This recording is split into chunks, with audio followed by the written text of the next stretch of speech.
Welcome back to the 4A Baseball Podcast, ladies and gentlemen. It has been another fun weekend of baseball, and this weekend was a little bit different. We had some huge upsets. We had a team just continue its dominating run, moving to 9-0, and in between that, we had a couple smaller storylines that took over the news.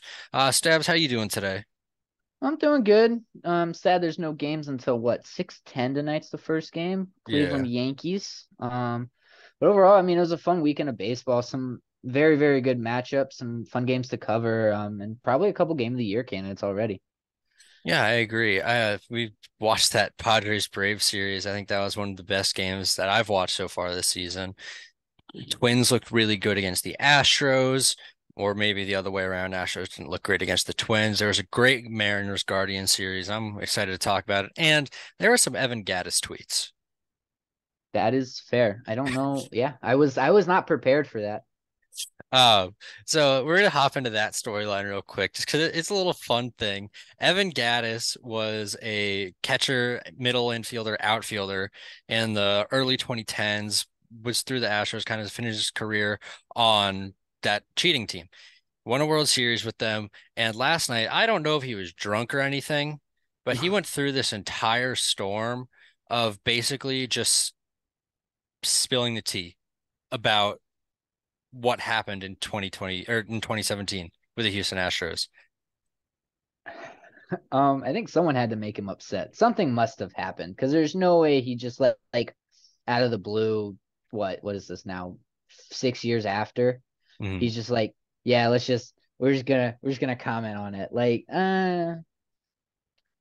something had to happen. Whether it was an Astros fault, him just kind of feeling like he's kind of done with everything or whatever. It's definitely interesting. Yeah, there's so many tweets were saying like, yeah, we pretty much knew everything that was coming towards us. There's a video I saw where he was facing where the Astros were facing Kershaw in Dodger Stadium.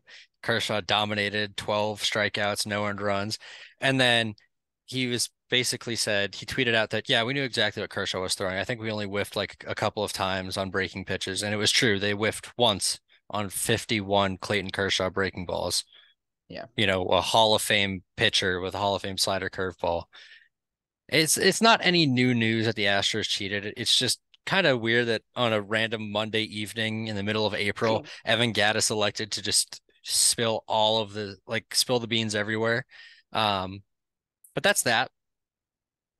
That'll be certainly a moment that we look back on in this baseball season. Be like, you remember when Evan Gattis, yeah, you remember that guy like admitted to doing PEDs and like being like roided up and know what signs were coming in April? Yeah, that happened.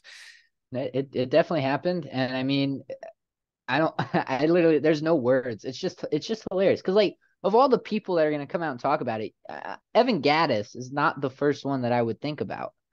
He came out and he was like, "Yeah, I'm gonna like all these tweets. I'm gonna reply to a bunch of them." And it's just fun to watch. I mean, the fact that he made the comment about how they whiffed once on the Kershaw curve is, and he was completely accurate on it. Like, I mean, it goes to a testament on how how much the trash can and that scandal really helped the Astros through that World Series run. You know what? We are over it. Like it It's happened over. 6 years ago, and they won the World Series. They They did. cleaned their slate. They won a legit World Series to our knowledge, and they're Hey, you struggling gotta so give far it. You this gotta year. give it 2 years before another scandal breaks out. Okay. Okay, okay. 2024, we'll know if the Astros are clean or not. There So you go. Tom's not here with us today. He's a bit under the weather. Wish him our best. So he was supposed to have the NL today, and I was supposed to have the IL. I've taken the NL and the IL, so we're gonna go NL, AL, IL. And yeah, trying to pronounce that as Yep. one There word. you go. Brad's Okay. got it. All right, kick it off the National League. We head down to wherever these notes are, and we go to we go to the Braves versus the Padres, which I just mentioned. Great, great series. Game one, you got Yes. Spencer Strider in the group. You got Quadzilla. He's looking really good. He makes a mistake pitch to Matt Carpenter. You remember like the Babe Ruth guy from the Yankees last year. Yeah, he's still good. And he hits a three-run bomb. It's an early candidate for game of the year. Orlando Arcia comes back in the ninth inning and he hits a line drive into shallow center field, and the Braves win it. The Braves walk off the San Diego Padres 7-6. Game two, kind of just a mid game. Padres win it 5-4. I believe the Braves threw one of their rookies this game. I think it was Dodd. Was this Dodd? Where's I the game? might been Schuster. No, yeah, this was Schuster. Game three was Dodd. Dodd Yeah. had a dud in game three as Michael Wacha has a legacy game, striking out 10. Juan Soto has his first career multi-hit game ever.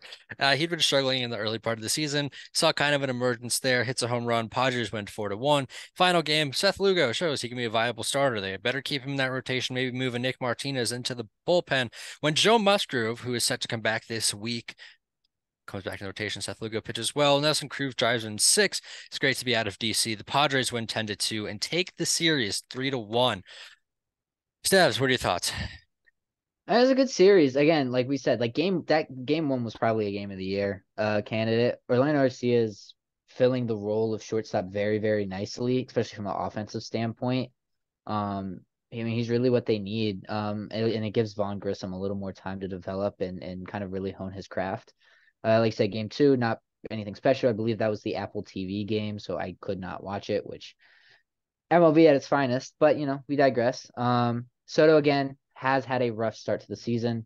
But he's gonna turn it around. It's Juan Soto. Like he did. I was looking over some things and he made a lot of tweaks to his stance between last season and this season. He's a lot more kind of where he wants to be opposed to where he started from last year. He's right where kind of he wants to be. He's a lot more turned in.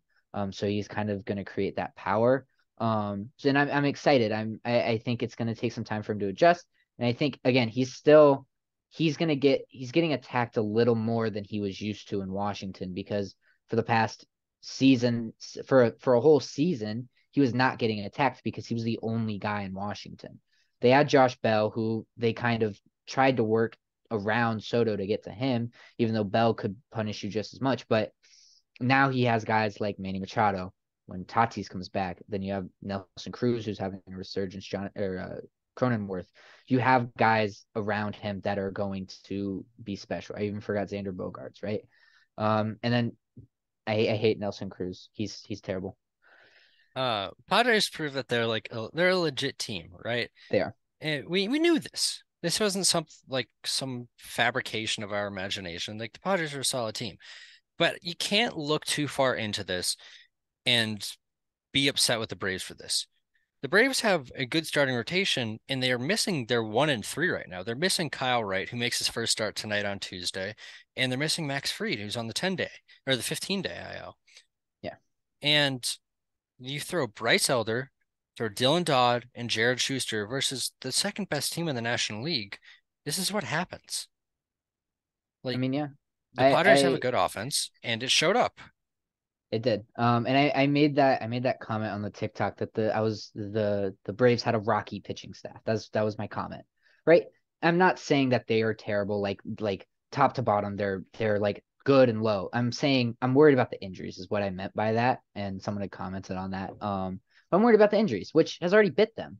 Like Freed's already out and Raisel Iglesias is out in the bullpen. Like I had looked and 7 guys were hurt, like 3 of which were on the 60-day IL. So, and yeah, for the first week of the season, Schuster came up and filled the role. Elder did pretty good.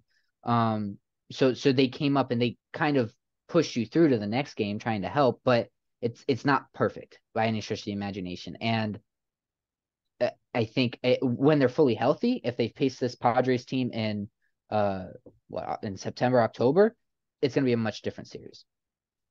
I agree. I think it's also like they're 11 games into the season, Yeah. and Nick Anderson's already thrown 5 innings. Kirby Yates gets used every night. So their bullpen stretch, then the Braves will be fine. Moving on Yeah. to a series that I was a bit frustrated with. The Diamondbacks and Los Angeles Dodgers. Game one, Dustin May goes 6 strong innings again. He looks fantastic. I don't know where this was last year, and I don't care where it was because it's here right now. Alex Vesia continues to suck. He's this year's Phil Bickford. Merrill Kelly struggled for command. Dodgers win it 5-2. Game two, Clayton Kershaw for Steves is writing in the document. Top 10 pitch. Oh yeah. So Clayton Kershaw struggled or not great, Bob. And he was, doing his like very long, like leg up, leg down stride. And he did like this jagged step and he proceeded to like step down and just launch the ball at a whopping 66 miles an hour. James Outman, otherwise known as Babe Ruth, goes deep again. The bum, Gardner, walks six. Evan Longoria and Corbin Carroll both hit bombs off of Clayton Kershaw. The Diamondbacks won at 6-3. Game three, however, Noah Syndergaard just forgets how to be effective, looking like his 2022 self. 6 earned runs and 4 innings pitched. James Outman hits another bomb. Freddie Freeman has 4 hits, and the Diamondbacks offense just fires on all cylinders as they win 12-8. And that didn't slow down in game four because the Diamondbacks scored 9 off of Michael Grove in 3 1/3 innings pitch. JD Martinez, had a triple and a double. Like to see that back on a little bit more. Every Diamondback gets a hit. Diamondbacks win the series 3-1 as they win 11-6. It was a rough series for you, Brad. In that the Longoria and Carroll back-to-back shots. When Longoria made his debut, I think Carroll was 7. So That I sounds right. believe Yeah. That that sounds that that's something. that's the post I saw. So that's just cool. Like Longoria and like Carroll grew up watching Longoria play. Probably not the person you're idolizing, but you went up and you watched Longoria play, right? Noah Syndergaard back in free form. I don't know. The Diamondbacks are a fun team. They're top of the NL West right now. Lot of inter division play out in the NL West though to start the season. Um, it was a good series, top to bottom. That Kershaw pitch. Do we know why he did that? Did he just I like think he because had done it before. it Like couldn't have he's been done like a something pitch clock similar. thing. Like He's done something similar before, like a quick pitch. I just think he was a little off balance okay, when he did it. That's what I'll go with. I genuinely don't know. Um, Dodgers offense looked okay. It was there. Outman That's not the Outman concern. Outman looks like the real deal. He He's really obviously, does. yeah, he's not going to have a 1.2 OPS. We know this. He'll fall back to earth at some point, but Yeah. just this is you hear me over the offseason saying, why wasn't Outman up? Why wasn't Outman up? This is why I'm saying, why wasn't Outman up? The dude just performs. He is not a generational talent that we no, we don't know that he might be. Maybe he will be, but he's not right Maybe now. We just wanted competency, and that's what he's providing. he is. Diamondbacks, their offense is going great. Corbin Carroll looks fantastic. Their starting pitching is a bit shaky, but when they can hit like this, they're a very effective team. And that's what we saw this series. I think they're playing the Brewers right now, and I think this is going to be like their first like kind of test in the sense that it's their first real out of division look. And I'm curious to see when we talk about this on Thursday and Friday what the series turned out to be. Moving on to the Phillies and Reds. Game one is Hunter Green. I had that one on. I was watching. He strikes out the first, and I'm excited. I'm like, all right, Hunter Green, 15 Ks incoming. He loses his command completely. He only strikes out 5 over 4 2/3. JT Realmuto and Amanda Sosa. The game's close, but late in the game, they get to the Reds bullpen. Phillies win game one 5-2. Nick Lodolo takes over this Hunter Green start that was supposed to happen, has the most dominating outing of the weekend. 7 innings pitched, 3 hits, 2 walks, 12 strikeouts, and no earned runs. But the Reds didn't take this game out of proportion like it was supposed to. Phillies walk it off in the ninth as the Reds bullpen blows it again. Phillies win 3-2. Game three, Taiwan Walker walks 5 for the Phillies, but he only allows 2 earned runs. Jake Fraley has a bases clearing double. Sir Anthony Dominguez struggles again. Reds win 6-4, but the Phillies take the series 2-1. Big takeaway I I have mean, from this series is Nick Lodolo. yeah, that's definitely a fair. Nick Lodolo is looking like an all-star so far. He's definitely he I think as of right now, I think he would definitely be in that conversation. Obviously, it's 2 weeks into the season, week and a half into the season, so still need, the next 3-4 months to actually see how that plays out. But my big takeaway from this series is that each game was honestly pretty close. Like the Phillies didn't really run away with any of these games. They're 2 out of the 3 games that they did win. So, I mean, the Reds are looking fun. And they're definitely going to be back into playoff contention probably sooner than we think. Not saying this year, but see 2-3 years from now, and when they have some of those like Noelve Marte, he comes up. Plus Odolo's kind of entering his prime. Green's entering his prime. Who's the other Graham starting pitcher? Ashcraft. Ashcraft is entering his prime, right? When all those things are going to click at the right time for the Reds, it's going to be fun to watch in Cincinnati. Yeah, and on the other side of the coin, the Phillies do not look good right now. They really No, don't. no, the I bullpen does not look good. The bullpen's really rough. Starting pitching's been okay. It hasn't been Yeah, spectacular, but then again, you no, were facing the Reds, not at Great American. yeah. So I think 2024, 2025, Reds make, the NLDS. You got to deal with Green, Lodolo, and Ashcraft for a 3-game series. That's not fun. That's not even fun No, right now. Needless to say, in 2 years when these guys have experience. Next series, Mets Marlins. We do have some Cy Young winners or possible Cy Young contenders throw in the series, mainly Kodai Senga. But game one, Edward Cabrera throws 2 2/3 innings pitched of no hit baseball. He walks 7. Garrett Cooper hits a 3-run bomb in the 8th, but Alonso mashes. McGill shuts down the Marlins, and the Mets win 9-3. Game two, Trevor Rogers gets hit around again. Only 300 runs in 4 2/3, but it's not his 2021 form. Marlins get run over by Kodai Senga, who allows 1 earned over 6 innings pitched. He had 8 strikeouts, and every single one of those strikeouts was on the ghost fork. Pete Alonso hits another bomb, and the Mets win 5-2. Game three, however, Carlos Carrasco is rough again. This is not good. Scherzer's shaky. Verlander's out. Carlos Carrasco kind of needs to step up and be a quality number 2, and he hasn't been that. He's been the opposite. He's been a crappy number 5. Brylan De La Cruz, one of our big breakout candidates. His first inning bomb, Garrett Cooper goes deep. Marlins win 7-2 to salvage the series, but the Mets win the series 2-1. I mean, I don't know. I mean, the Mets. This is a series the Mets should at least win 2 out of 3, and they swept, right? Kodai Senga looks very good. They took 2 out of 3. Am I misreading? Oh yeah, I misread. I read Mets win series 2 out of 1. Sorry. But again, they did take 2 out of 3. This is a series they should win. Um, I don't again the I don't like the Marlins, and I don't like how they're constructed. The defense is very, very rocky so far. Jazz Chisholm does Jazz. not look that good in the outfield. Like he makes the routine plays, and that's what he Doesn't needs to look do. good at the plate either. He does not look good at the plate. That's what I was trying to pull up on Baseball Savant.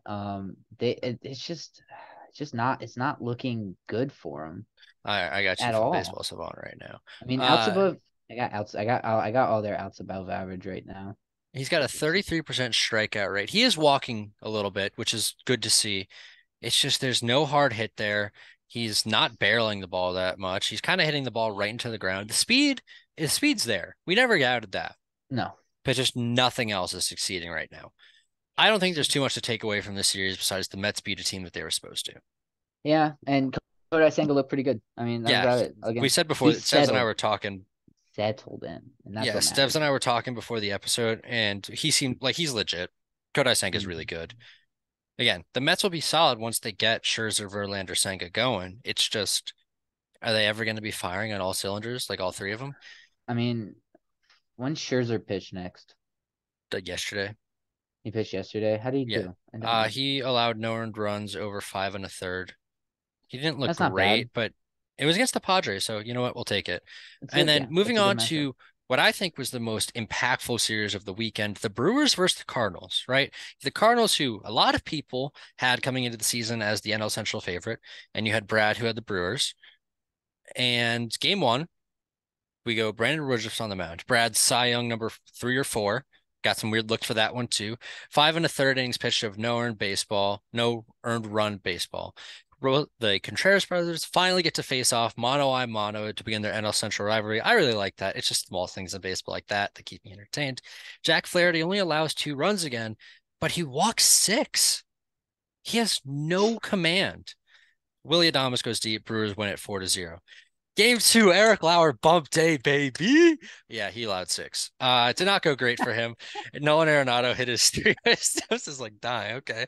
Nolan Arenado hits his 300th home run. Jordan Montgomery absolutely deals. He looks great. He's the only bright spot in that rotation right now. 7 innings pitched, 9 strikeouts. Cardinals win it 6-0. And then game three, Freddie Peralta's back. That 2021 breakout we saw, he's back. He strikes out 7 in 6 innings pitched. Cardinals really can't square up much. Willie Adames gets 3 hits, 7 total bases. Sign that guy if you can. Cardinals pitching is rough again. Brewers take the series 2-1 as they win 6-1. Go Brew Crew. I mean, yeah. Again, the only game they lost is Brad's Cy Young candidate Eric Lauer. So Not like, not candidate, you Cy Young know, draft recipient. okay, still, you think he's gonna get some votes. Um, so I mean, honestly, I don't know. One big thing that is not on here is Jordan Walker's a 10-game hit streak to start the season and start his career. It's pretty Mm-hmm. good. He's also pretty good. So our NL rookie of the years are both looking good. For all three of us. Um, Brandon Woodruff looks very good, unlike Corbin Burns through his first couple starts of the season. Again, Adames looks very good. If Flaherty can control his pitches, Mm-hmm. he is their ace right now. But he literally That's what can't he's control his supposed to pitches. be. He can't control his pitches. How? Yeah. How? How? 6 walks. Didn't he throw like a no hitter, but walk like Yeah. five Walk or something the seven. other day? Walk seven. It was his first Yeah. outing of the season. Like I don't. You The just need. Cardinals are in a I bad don't. I don't spot. know. I don't know how to put it through his head. You gotta control. Control is the number one most important thing. I mean, I guess he's not missing in the zone. He's missing out of the zone, I guess, Mm-hmm. which I guess isn't the worst place to miss if you're gonna miss. I But guess. I But mean like that's you can't do anything when the ball's not even put in play. exactly. Giving free bases is the worst thing you can do as a pitcher, and he's Okay. giving up 7 and 6. All right. And I have a question for you. yeah, It is July 31st. okay. Is Tyler O'Neill still on the Cardinals in exchange for a starting pitcher? Who's the starting pitcher? What Uh, caliber? like number two that would be a free agent after this year or next year. Think like Luis Castillo last year. I would say no. You'd have to you need somebody, and Jordan Montgomery, I guess, for right now is filling that role. You Mm. need somebody that can come in and give you a solid 6 to 7 innings pitched without much hassle. And Wainwright, don't know with him and his injuries how he's gonna play.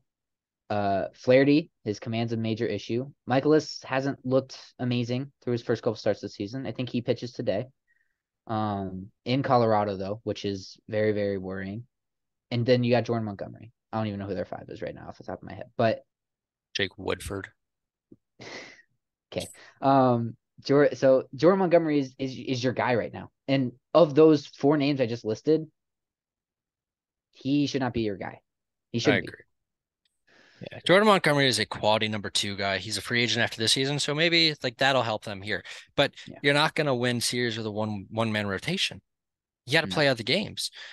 You had a perfect transition. You mentioned that the Cardinals can be at the Rockies during the weekday series, and right now, or over the weekend, the Nationals, your team, went into Colorado and they split the series. Game one, Rockies win 1-0 in Colorado. That's crazy. Josiah Gray looks really solid.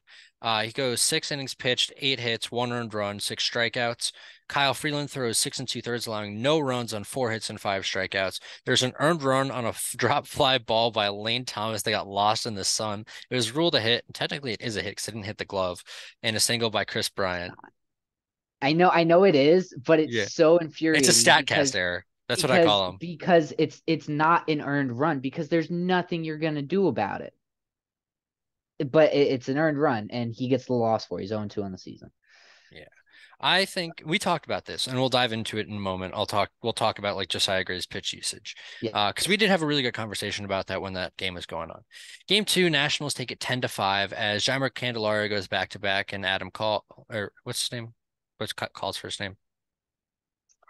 Uh, Stashie how the do I Nats not? fan. How do I not know this?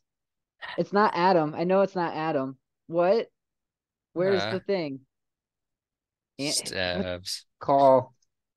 Keep Call going. I'll figure it Nationals. out. Alex Uh, Call. Alex Call. Alex Call. Alex Okay, I Call. was close. God. Okay, Alex Call and Jeimer Candelario go back to back to start the game. They add two more in the second on a walk-in sac fly. CJ Abrams has two triples, one hard hit ball at 104 or 101.4 and 107. Jose Urania sucks. Mackenzie Gore tosses 5 hits, 2 earned runs, first home run allowed of the season, and he has 6 strikeouts. Kyle Finnegan in all caps gets a save. This is a big development for Washington Nationals fans as they Know what happened last week when he blew a big lead against the Tampa Bay Rays. Game 3, the Nationals win again, 7-6. Stone Garrett shows up. He 5-4, show 5-4 with bomb. What does Four that for mean? five. Four for Four five for with a five bomb, with, two doubles, and a single. Sorry, okay. I was writing those fast because of Tom. You're good. 3-run bomb, 2-run single. Trevor Williams tosses 5 1/3, 5 hits, 2 runs, 4 strikeouts. They try to blow the game. I actually tuned in to watch them blow it, but Carl Edward Jr.'s like saving grace, barely saves it. Game 4, final game of the series. Chad Kuhl is pretty cool in his return, but he's really not because he was kind of like cold. He allows 5 earned runs and 5 innings pitched. Erasmo Ramirez flounders, giving up 3 2/3 innings pitched. Hobie Harris looks good though, and hand laments Lawrence and Johnson clean up and keep Nats scoreless. That's the rest of the bullpen that didn't allow Ah, that. commas. Yeah, Okay. I did Um, not add commas. Okay, I was writing. okay. It's fine. You The understood. Rockies and Apparently, you Nationals didn't split the understand. Actually, series. yeah, that's what the series. It was. I mean, honestly, it's not. It wasn't a bad series. Trevor Williams didn't look awful in his outing. Chad Kuhl didn't look very good. But again, it's Chad Kuhl against the Rockies in Colorado. He didn't look very good in Colorado last year when he played for the Rockies.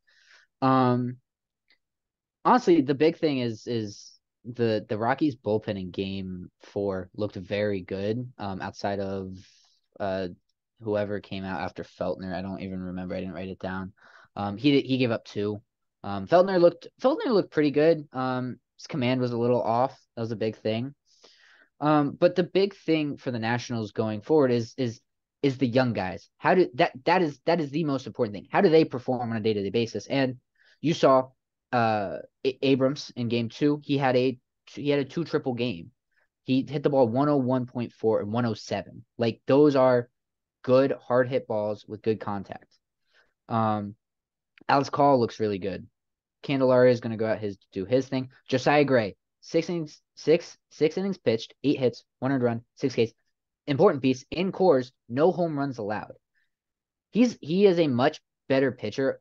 I was looking at stats. He's a much better pitcher away than he is at home as a national. Mm.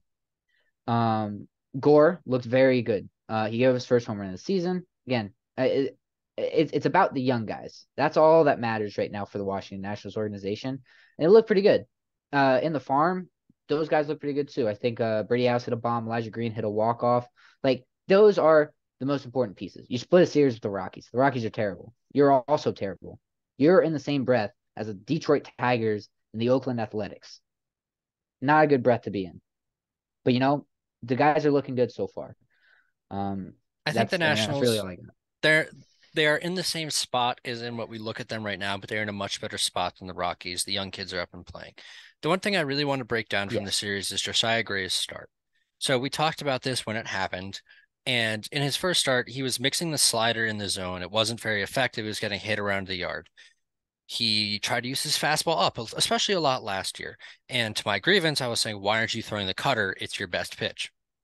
We go into Colorado. Josiah Gray has, if you're looking at it like a baseball, he has a very backspin baseball, right? So you're going to get a little bit of vertical rise to it. He doesn't have great, the ball doesn't actually rise, it resists the force of gravity, but ball's not going to move too much horizontally. So if you think about that, if you put it on the corners, it's going to be a little bit straight. So you're going to have to work vertically with that, right? Josiah Gray works his slider towards the bottom of the zone, fastball top of the zone. You can easily differentiate which pitch is which. And that's kind of what people have been able to do. They've been punishing this fastball, which is a decent fastball, but they've been punishing it for 2 years now. Last year, he led major leagues in home runs on fastballs, I believe. Yep. And we go into Colorado, and what's he doing? He's working the fastball at the bottom of the zone. So what this does is it's not going to generate a lot of whiffs. When you think about a fastball, if you expect a normal fastball, it's going to drop below the zone. When you have a fastball that rises, gives that illusion of rising, you're going to get called strikes at the bottom of the strike zone. And that's what he was doing. He was setting up the fastball low in the bottom of the zone at the beginning of counts, and then he'd expand the zone with that slider, and he was getting a ton of swing and misses at the bottom of the zone. This is a recipe for success for him, and I hope he does continue that. Because if you can mix fastball at the bottom of the zone and slider that drops out of the zone, you're going to get hitters to actually start guessing, something like Nick Lodolo was doing. You're working that fastball up in the zone. You either got to throw your slider in the strike zone, curveball in the strike zone, which is fine. If you can get a quality curveball as a get me over strike and mix the fastball above the zone, you'll succeed. But where Josiah Gray was messing up is he's throwing it in the upper two-thirds of the zone without anything in the strike zone besides that. So we get the cutter to play on the edges, fastball and off speed at the bottom of the zone. There might be a breakout right here. Yeah. And that's what was working in spring training. He was working that. But for whatever reason in game one, I think it probably was jitters. It was just coming out and he didn't have his stuff that day, right? Sometimes you just don't have your stuff. So no big deal. Go to the next game. Next game, he gave up 1 run on no home runs in cores. It's impressive. For a guy that's given up the most home runs last season in baseball, no home Yeah. runs in cores is pretty impressive because we're all shaking in our boots about how Josiah Gray is going to pitch in cores after giving up 3 home runs for the Braves in Washington, right? So it's fun to see these guys play, and it's fun to hear like how the pitch mix. Like we give so much crap to Jim Hickey, but he is working with these guys, and you're seeing improvements. You are, because what he worked with the Rays from I think '07 to 17, worked with the Cubs in 18, and then I think he came to Washington in 21, if I remember that properly, right? So he's been with other ball clubs, not as probably wasn't super successful during them 10 years. I don't know when did the Rays win. When The Rays made in the postseason. Oh, they made the They World made it to the Series World. in They made the World 2008. Series in '08. So again, he was a part of that, right?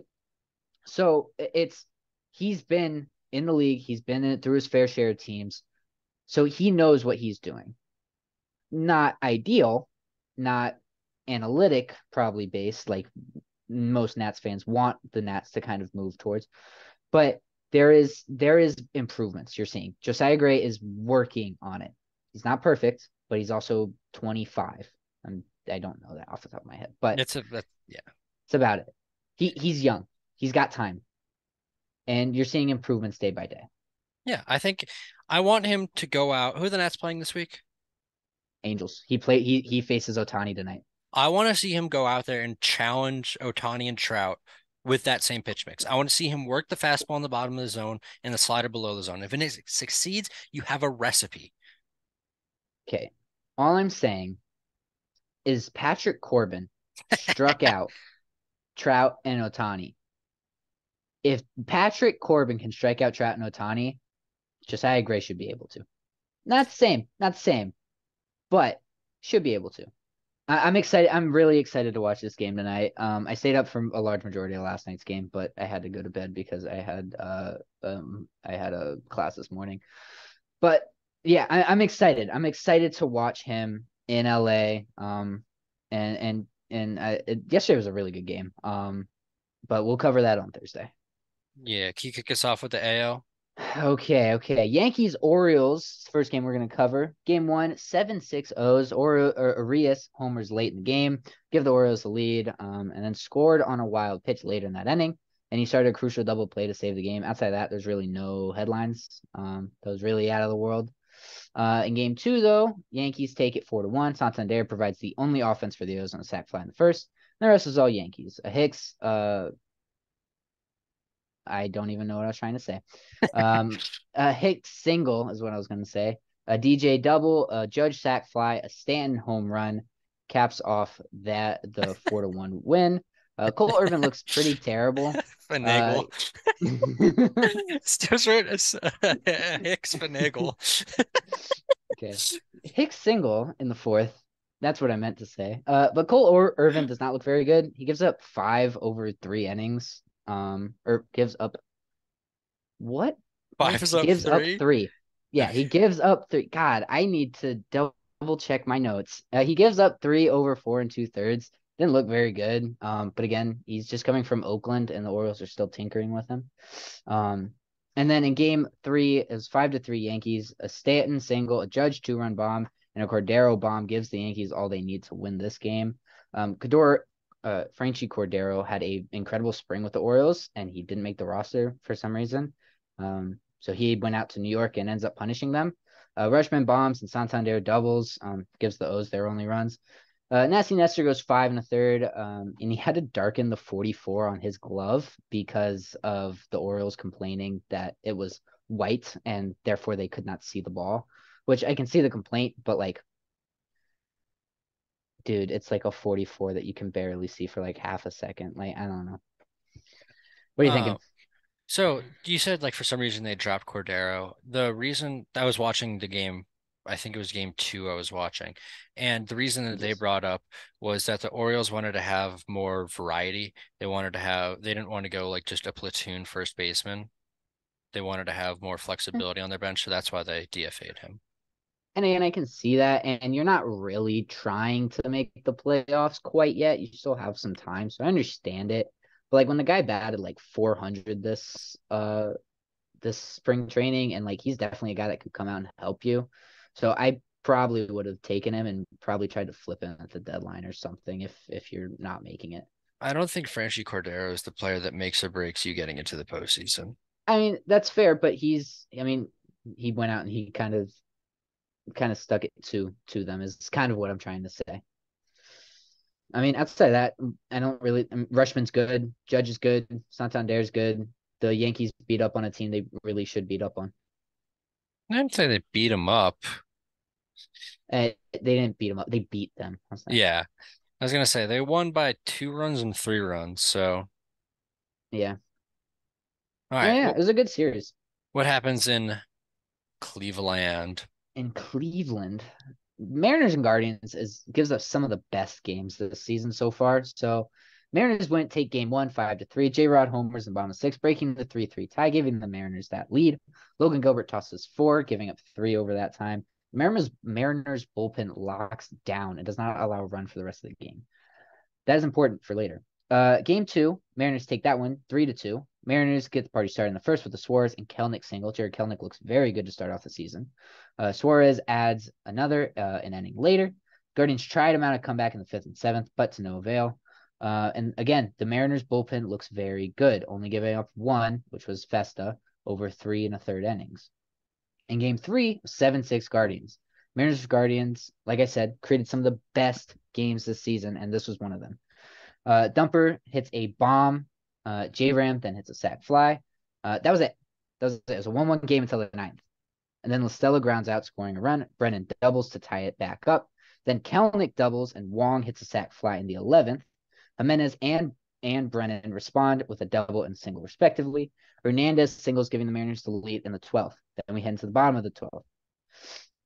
Naylor grounds out, scoring a run. And former Washington National Josh Bell hits a ball absolutely to the moon. No, it's just like literally directly into the ground, and somehow Jose Ramirez scored on it. Kirby and Plezak both pitched phenomenally. Kirby pitched 6 innings, gave up 5 hits, 1 earned run, 4 Ks. Plezak pitched 7 innings, 5 hits, 2 earned runs, 1 walk, and 6 Ks. That does not make sense. I think these two teams are very even. If I had to like just Yes. look context independent, like how they've played so far, in a power ranking, I think they would be back to back. Yeah, 100%. Like these teams, like again, like I said, some of the best games so far this season. And when do they, is this it? Like, do No, they they play have each other one again? other series. Okay. Because I'll like find it. I need another Mariners Guardians series like tomorrow. But again, I agree. Like these teams are about on the same in the same stratosphere, right? Like it's gonna be fun to watch when the postseason rolls around and we see the Mariners and Guardians play because they're most likely going to play each other again. I'm gonna assume Mariners correct course, Guardians end up winning, and the Angels falter like they have been faltering. Um, but yeah, it's gonna be fun to watch as the season progresses and we see these two teams play. They are literally like the exact same team. Yeah. Not like physically the exact same team, but like in terms of how they're playing so far this season, they're the exact same team. Yeah. I like both of these teams. I think that the Guardians and the Mariners both stand a very fair chance to win their division, in all honesty. I think starting pitching wise, right? I don't know. They're very similar teams. They're very The similar teams. style of And play is a little bit different, where the Mariners are yeah. gonna have a bit more pop, Guardians are gonna be a bit more contact oriented, but they both play to those. Well, I mean, they went out and got Pop and Josh Bell, and he just literally hit the ball directly into the ground to try and walk off the game. And I definitely agree. The Mariners definitely have a shot to win, especially with how slow of a start the Astros are having. Both them and the Angels and even the Rangers have a shot right now at the title, right? They both have a not the title at the NL West. Um, will they course correct? Probably. Will everything get back on track? Again, 162 games. We are taking a week and a half sample size. It's a long season ahead, a lot to do. Oh yeah. Um, but speaking about those Astros, they play the Twins. Um, and they lose the series, 2 out of 3. But game one, 3-2 game. Twins take that one. Bregman singled in the third. Solano scores on a wild pitch in the sixth. Dubon singles in the top of the first. Miranda and Farmer team up to walk it off for the Twins in the bottom of the 10th. Sonny Gray was on a mission in this game. He only gives up 1 run on 4 hits, 1 walk. He had 13 Ks over 7. Cruddy gives up 1 on 7 hits, 1 walk, 6 Ks over 5 1/3. Sonny Gray looked very good in this start. But in game 2, 9-6 Twins. Farmer picks up where he left off with a 3-run bomb to start.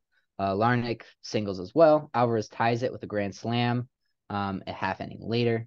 Top 10 catcher in baseball, Christian Vasquez, drives in 1 in the 6th and 1 in the 8th to extend the lead. Buxton adds some insurance later that inning. Luis Garcia looked rocky, giving up 4 on 6 hits, 3 walks, 4 Ks, 4 over 4 innings. And Joe Ryan looked a little better, giving up 4 on 3 hits, 1 walk, 10 Ks over 6. But the Astros, again, will not get swept. Take game 3, 5-1. Twins only run scored on a Donovan Solano double. McCormick accounts for 4 out of the 5 runs that the Astros scored. And Hunter Brown looked very good in this start. He goes 7, 2 hits, 2 walks, 7 Ks, 0 earned runs. That's an important piece. This series, even though the Twins won it, the Astros looked pretty good in it. I think they Like I got said, Hunter beat. Brown looked very good. They did. They didn't lose any of these games. They just got beat. The thing that I see here is Joe Ryan start, right? I was watching that while I was at the gym, and he looked fantastic until that grand slam, right? I was on the Stairmaster, and he loads the bases, and I'm like, oh great, Yordan's up. This ball's going out. And Jordan hits a home run into that overhang in right field, and the Astros hit another home run there off of Tyler Mahle in game 3. Both of these pitchers get stung by home runs that wouldn't be home runs if it was just a normal wall. That overhang cost them. Like, if you're looking at their expected ERA, Joe Ryan's had like pretty quality season so far. 3.75 ERA, but only a 2.47 expected. That's a bit of a difference. A lot of that expected is due to the fact of that overhang. And Tyler Mahle is very similar, a 4.09 ERA with a 2.24 expected. So those pitches are fine. The Twins starting pitching is still fantastic. Yes, definitely is. I mean, again, this was a really good series as well. I watched game 2. I watched the back half of the game and watched it when it got into extras. Or not extras, but when it got later in the game. It was very good. It was a very good game. Again, like you said, Joe Ryan looked really good. Luis Garcia looked really good. The big thing again for this Twins team is going to be health. And so far they're healthy and they're playing to their ceiling so far. But Buxton is always going to be a question, and he's their big piece. And Carlos Correa is starting off a little slower than I think they would want him to. I agree. Um, But yeah, I think this is sustainable for them though. If they play like it this, is. I could see them being a 93, 94 win team, which I think would be I very, very good. Yeah, I could see it. But again, it's the health. That's the question. Can they stay healthy? And I don't know if they can. That's the issue with me. I agree with I that in want all them honesty. to. Yeah. I want them to because I'd love to see Minnesota in the playoffs. Like, we look They're right not gonna. now, right? Sonny Gray struck out 13, career high.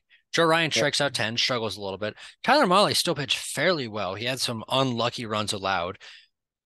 Kenta Maeda threw for them yesterday. He didn't look as good as he did in his Marlins start, but if you take the average of it, it's a very quality arm. And their ace, Pablo Lopez, goes tonight. So, it looks very solid. And then there's the team that happened in the next series. Yeah. This was the worst series. Um, so it was Athletics Rays, game one. Honestly, the Athletics put up some runs. They win, they lose 9-5. Ace started scoring in the second, but the Rays immediately scored six in the bottom half of the inning. And really didn't look back. Wallachuk gives up 8 on 8 over 3. And Aller cleans up nicely, going 5 with 1 run. I literally have the win probability here. Like it was literally like immediately Tampa Bay and never wavered into Oakland's territory at all. In this game. Game two, again, all Rays, 11-0. Springs goes 7, 3 hits, 3 walks, 7 Ks. Fujinami actually looked a lot better in this start.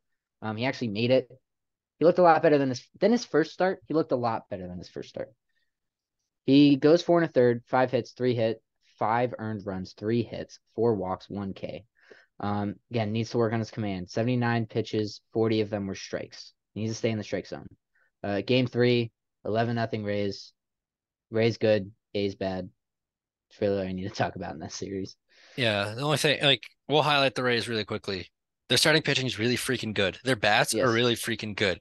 Yes. Drew Rasmussen and Jeffrey Springs are in the 2 weeks into the season Cy Young talk. Jeffrey Springs Yes. is probably the Cy Young so far. And Uh, then Shintaro Fujinami went 4 innings of shutout ball, only allowed 1 hit. When the command started to slip, he became vulnerable. And that's when we talked about him back in January when the signing occurred. This is exactly what we said. The stuff is there, the command is not.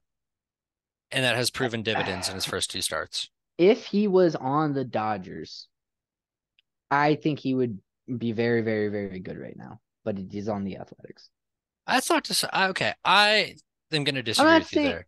I'm I not think saying. that the I'm control okay. is such like a fundamental issue with him as a whole, and I think the A's can fix that. I I think the A's was can fix it, but it's also. I'm not saying right now. I'm saying by season's end, he'd be a lot better than he will be as being a part of the A's. I think Does it the make issue with sense? that statement is that he is getting guaranteed innings with the Oakland That is Athletics. that is true. And that's probably why he signed with the Oakland Athletics. That's definitely why he signed with the Oakland Athletics. And Um, it's but just lastly, like I cooked on the yeah, A's all offseason as they deserved it. And I said that they are outdated with their development. They have shown that I was wrong. They are developing right now. Obviously, they got handled by the Rays, but there are signs of life, and they might be back before 2027. that's a take. Trying to think if I like it or not. I don't dislike it, but I don't like I it. said 2027 steps. That's five I don't seasons like it. away. I don't like the Athletics. They need to move to Vegas, and then I could see that. Okay. I All don't right. like their Anyways. philosophy, but Oh no. Okay. Let's head to Blue Jays Angels. This was a travesty of a series if you're an Angels fan, but game one, 4-3 Blue Jays. Trout absolutely pieces a ball, 441, almost wins a fan a truck. 109.4 off the bat. Absolutely crushed. Other runs score on a sac fly for the Angels and a fielder's choice for Toronto. And then in the top of the seventh, Bo Bichette walks up, absolute bomb. Take the lead 4-3. Don't look back when they end up winning the game. No one other than Trout or Ohtani had a hit. I put in parentheses classic. wasn't it they both Um, had extra base hits too? they had both. Yes, they both had. I think Ohtani had a single and a double, and Trout had a home run. Um, Bassett looked good through six. He gives up 2 earned, 5 Ks, also had 5 walks. Sandoval also looked pretty decent, giving up 1/6 and 6 innings, 6 hits, 1 walk, 2 Ks.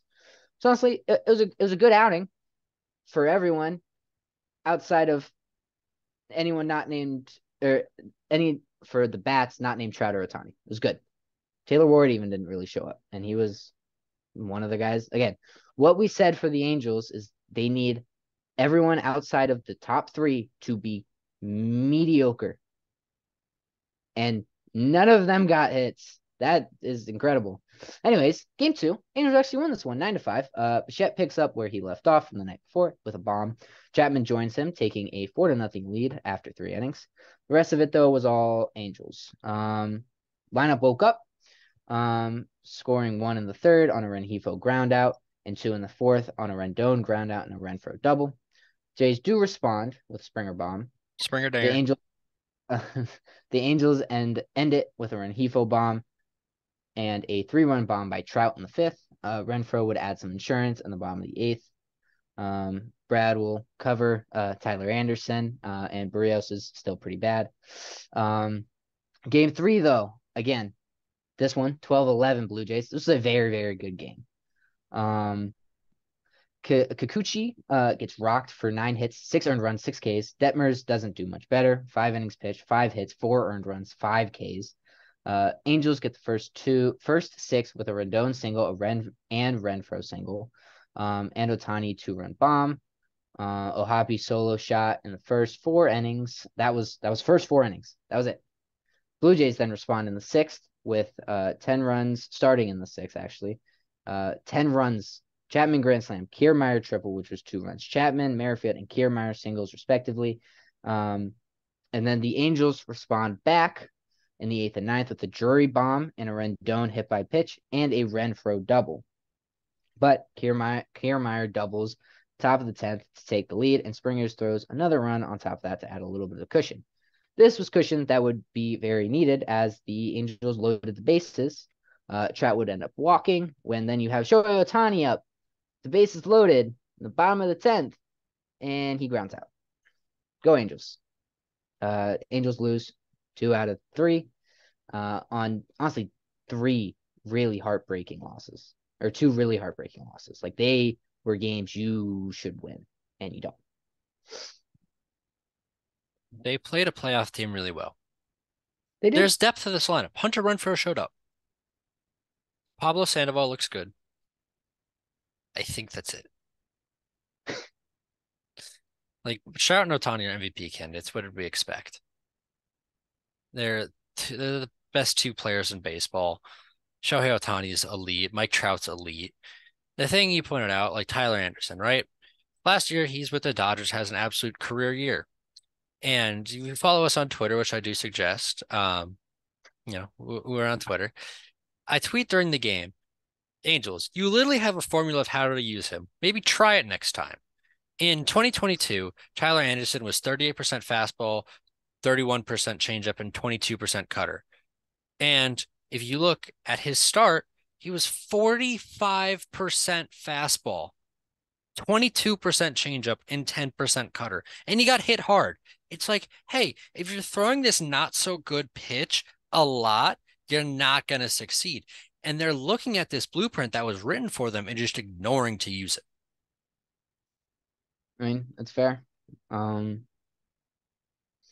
don't know. The Angels, there's still time.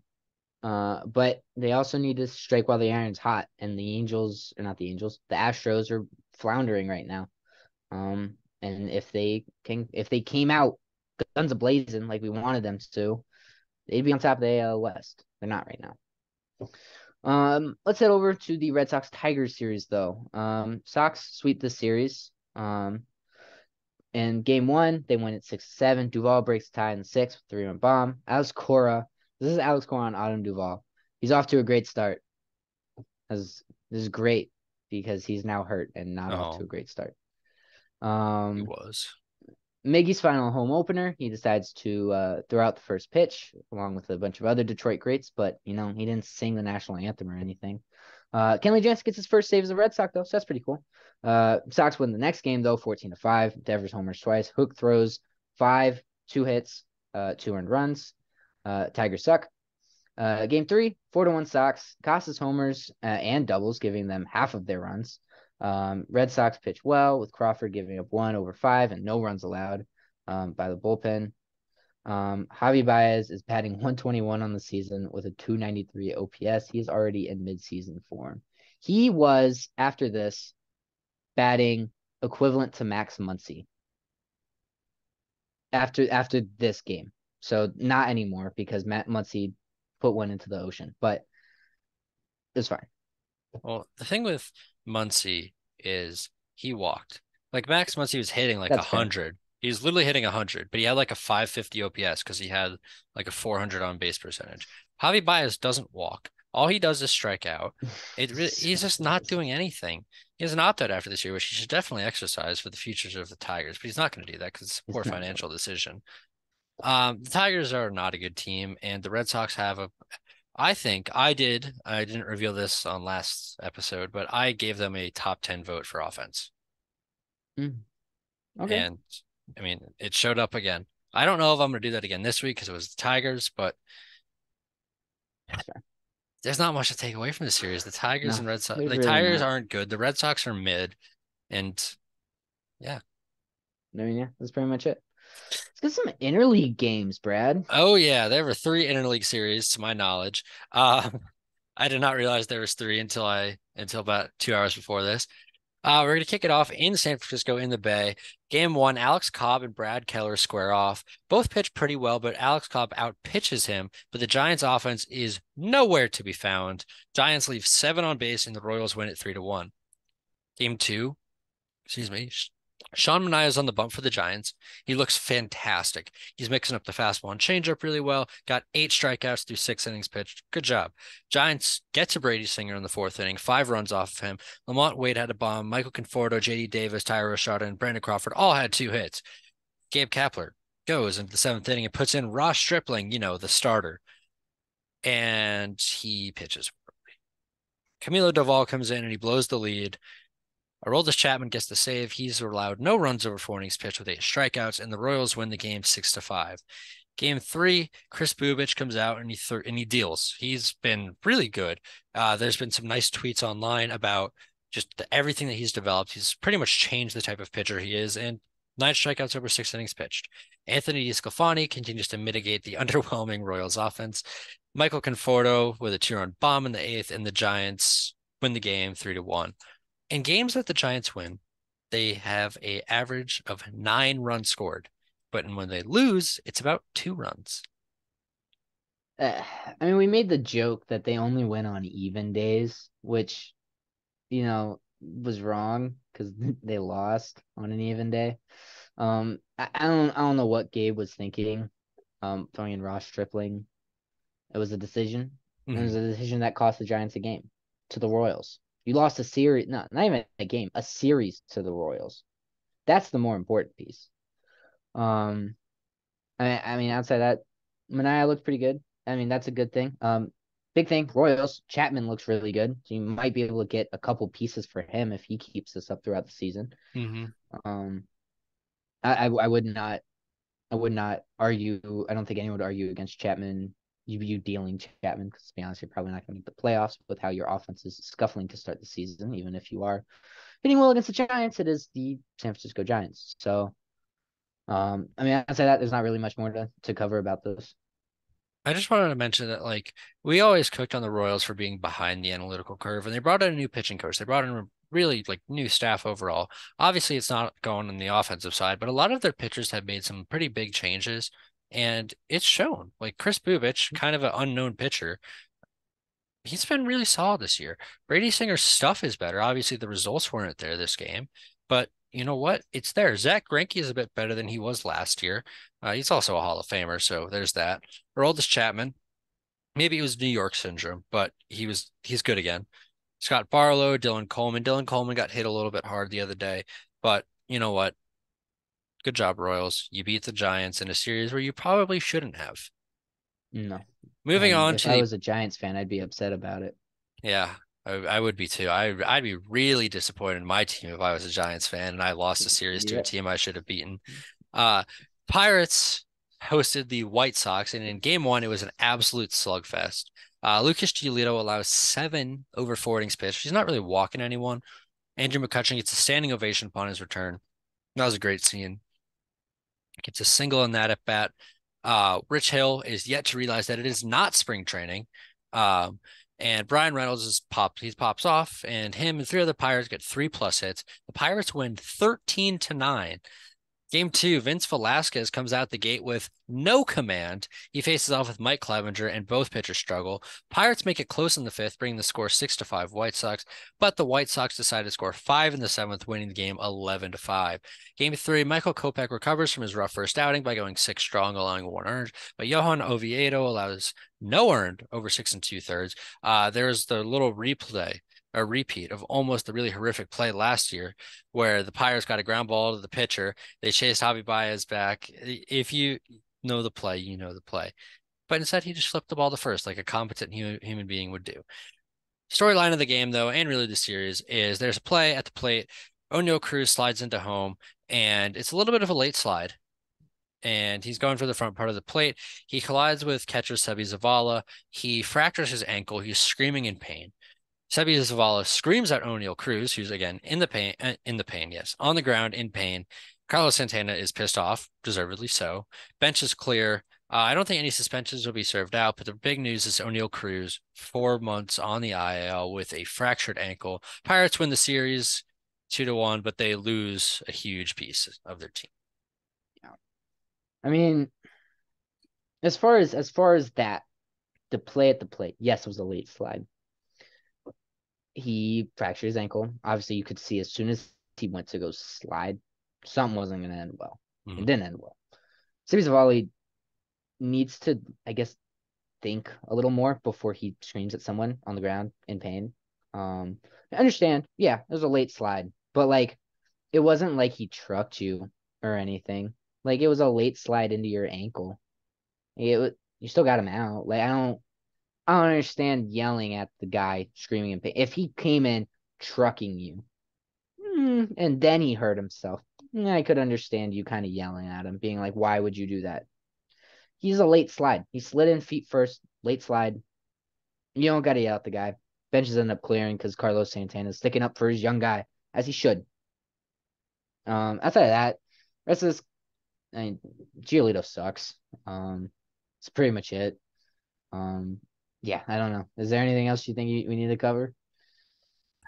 I had one idea, but it just completely escaped my head. Oh, yes, there was a Sebi Zavala interview after the game where he was asked about, do you know what happened? And he was like, "Oh, what happened?" It's like, "Oh, he fractured his ankle." He's like, "Oh, happens. It's baseball." That's not a good response. No. Again, I hate the White Sox. The White Sox, and they're getting bit by the injury bug. What, 3 out of their 4 young studs? I think the only one left is Luis Robert. He's the only one Oscar not hurt. I think Colas. Oscar Colas, but like Robert's not hurt, and Colas isn't hurt. But like, I think Moncada got something. Tim Anderson's out for 2 weeks with a knee strain, and then obviously Eloy Jimenez is also out. Permanently, because that's him. Yes. But again, Brian Reynolds looks very good to start off the season. Just MVP candidate at this point in the season. And at this point, you got to make a decision if you're the Pirates. Are you going to trade him and get really nothing back in return, or are you going to sign him for the long haul, which I think everyone agrees you kind of need to sign him for the long haul. I think there's been a lot of reports that they're very, very close to a deal. It's just his side wants an opt out. Which feels fair. Yeah. I feel like is it he just wants a player opt out, or Yeah. could they do a team or a mutual? Well, a mutual wouldn't benefit him. I don't know. I don't know. I think if it's like a 10-year one and you do an opt out after like 7, that feels See, fair. the report I saw was 7 years, 105 million. Okay. So you'd opt out probably after if you're trying to make it somewhat fair, opt out after 5. I would go earlier, but I But would make like that. I'm trying to Yeah, find a yeah, middle yeah. ground because the Pirates are gonna want you for 5 years. They want Yeah. you for all 7, but give them 5. You have 2 years that you can work with. Yeah. And then final series, Cubs Rangers, game one. Marcus Stroman has another really good performance. Rangers offense gets shut down. Michael Fulmer comes in relief for the final 2 innings, slams the door with front door two seamers, freezes Rangers hitters. Cubs win game one 2-0. Game two, Taylor Hearn in relief for the Texas Rangers gets shelled. Justin Steele didn't pitch great, but he does enough because the offense put up 10 runs as the Cubs win 10-3. In game three, Jameson Taillon strikes out 7, allows 5. Javier Assad does not impress in the bullpen. Marcus Semien and Bubba Thompson and Jonah Heim all have good days at the yard, so the Rangers avoid a sweep, winning 8-2, but the Cubs take the series 2-1. I mean, Is I don't this a know. better testament to what the Rangers are or what the Cubs are? I feel like it's a better. I think it's a better testament to what Cubs are, but I'm also higher on the Cubs, so I could see it either way, right? I mean, Stroman looks very good so Mhm. far throughout this season.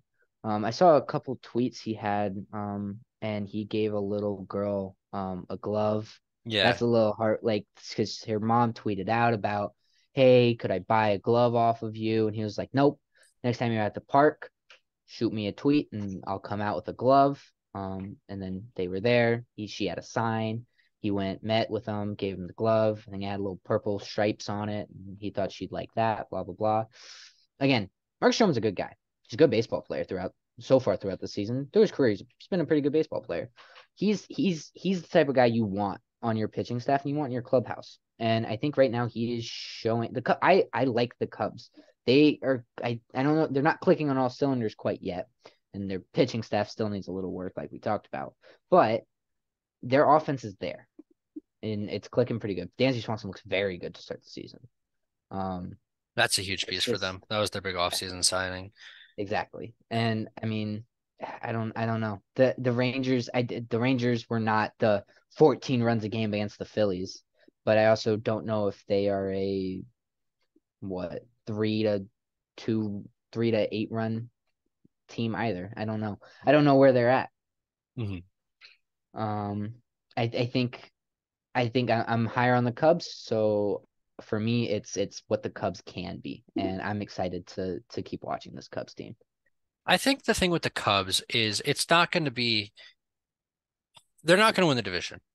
It's whether they can get a wild card spot. I don't even know if it's that. I think it's can they be competitive enough so next year they're ready.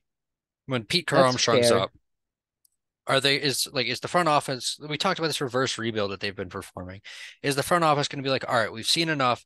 We'll spend a little bit more money. You're going next year.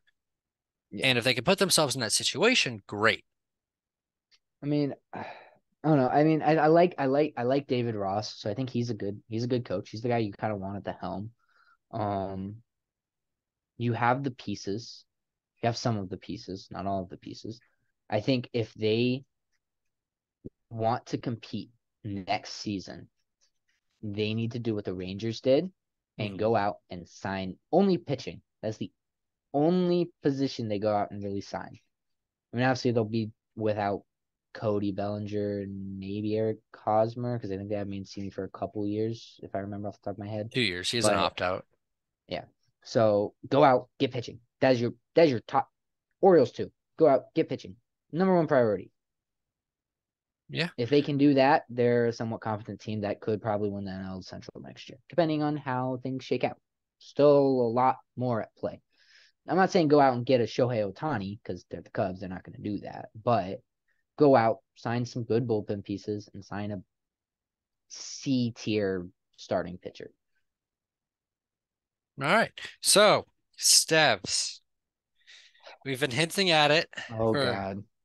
a couple of times. It is our first playoff simulator. And as Tom is not here, we're not going to be able to have a split vote. So it's just up to you. You are going to be Okay. running this simulator You today. gotta tell me your opinion too though. After I will after. after you make yours. That's fine. All right. So I am just writing out the series right now. It's All fine. right. So your first AL wildcard series will be the Texas Rangers hosting the Toronto Blue Jays. Give me the Blue Jays. That's not even a debate. All right. Other series, Yankees Twins. 3 game series, right? Yep. As they're constructed right now, saying the playoffs started tomorrow, right? Mm-hmm. I don't I don't know. I don't know because the Yankees don't have the pitching staff I think necessary to win a 5 game series, but do they have enough to win the 7 game series is the question. Or a 3 game series, sorry. Mm-hmm. And I think the Twins do, but do they have the offense to back it up?